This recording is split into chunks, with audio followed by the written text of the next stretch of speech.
Hey everyone, welcome back to the channel. In today's video, I'm going to teach you how to create a burndown chart in Clickup step by step.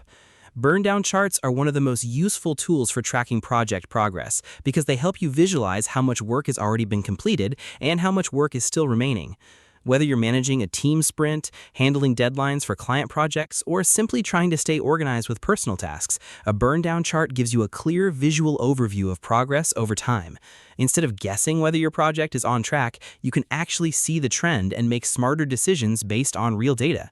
So, with that said, let's jump right into the setup process. First, open your preferred web browser and head over to the Clickup website. Once the page loads, sign in to your Clickup account using your email and password if you are not already logged in. After signing in successfully, you'll land inside your main Clickup workspace. From here, direct your attention to the left-hand sidebar. Look for the section labeled Dashboards and click on it. Dashboards in Clickup are designed to help you track data visually using cards, widgets, and reporting tools. They're especially useful for project managers, agile teams, and anyone who wants a quick overview of productivity and progress. Once you open the Dashboard section, look for the button labeled New Dashboard. Go ahead and click it. Clickup may ask you to choose a dashboard type before continuing. For this tutorial, select Task Management because it works perfectly for tracking project completion and sprint progress. Next, you'll need to choose the workspace, folder, or space where your tasks are located. For example, you might select a personal workspace, a development sprint, a marketing campaign folder, or any other area where your tasks are stored. Choosing the correct location is important because the burndown chart will only display data connected to that selected workspace. Once everything looks correct, click Create Dashboard. Your new dashboard will now open. At this stage, you'll notice an option called Add Card, usually positioned on the right side of the screen. Click Add Card to continue. A large list of dashboard cards and reporting tools will appear.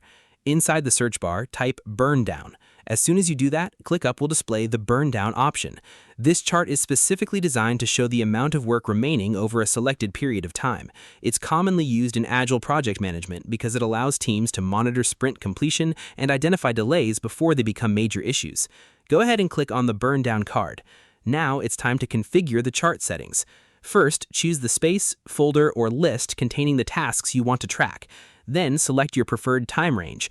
For example, you can track progress over a week, a month, a sprint cycle, or even an entire year depending on your workflow.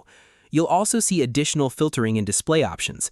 These allow you to customize how the data appears on the chart.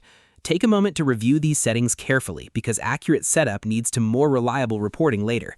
Once all your settings are ready, click Add Card. The burndown chart will now appear directly on your dashboard. At first, the graph may look fairly simple, especially if your project is brand new, but as tasks are completed and statuses get updated, the chart will begin showing clear progress trends. You'll be able to see whether work is being completed consistently or if tasks are starting to pile up. To keep your burndown chart accurate, make sure your tasks always have proper due dates, statuses, and completion updates assigned. For example, tasks marked as complete will reduce the remaining workload displayed on the graph, while unfinished tasks will continue appearing as pending work. This makes it much easier to identify delays early and adjust workloads before deadlines become difficult to manage. Another helpful tip is to review your burndown chart regularly during sprint planning sessions or weekly team meetings. Doing this helps everyone stay aligned and gives you a better understanding of overall team productivity. You can also combine burndown charts with other Clickup dashboard cards like workload tracking, time tracking, sprint velocity, or task distribution reports for even deeper project insights. And that's all there is to it. You've now learned how to create and configure a burndown chart in Clickup, so you can track progress more efficiently and make smarter project decisions using visual reporting tools. Thanks for watching, and I'll see you in the next video.